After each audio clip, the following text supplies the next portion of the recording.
ছোটবেলায় যেমনটা হতো। এতদিন পর তোমার আমাদের কথা মনে পড়লো, তাই না দিদি? না রে, আসলে বাড়ির কাজটা সামলে আর আসার সময়ই হয় না, বুঝতেই তো পারছিস। হ্যাঁ, সে তো বটেই। কিরে চেপ্তি, এতদিন পর কাকিমার কথা মনে পড়লো না? কত বড় হয়ে গেছিস তুই। আচ্ছা, তোমরা একটু বসো, আমি এক্ষুনি আসছি।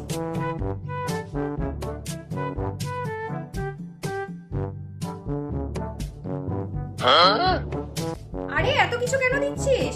আমরা কিছু খাবো না, আমি তো বাড়ি থেকে চা খেয়ে এসেছি।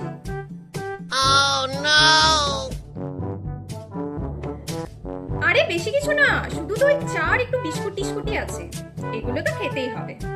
না রে সত্যি, আমি চা খেয়ে এসেছি, আর বারবার চা খাওয়া তো শরীরের পক্ষে ভালো নয়, বল। আমাকে আর জোর করিস না, তাহলে আর কি করা যাবে।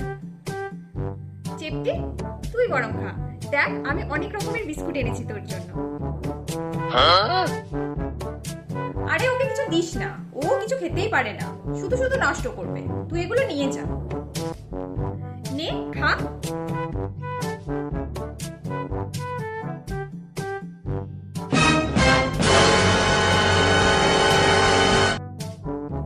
না কাকিমা, আমিও কিছু খাবো না।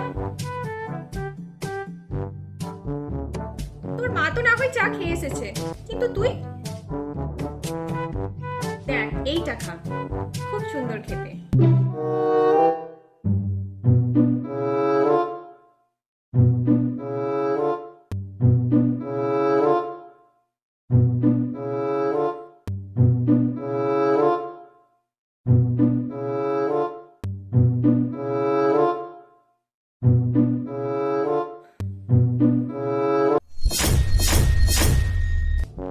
কিরে, আমি তোকে বাড়িতে খেতে দিই না, তুই লোকের বাড়িতে গিয়ে হ্যাংলামো করছিস?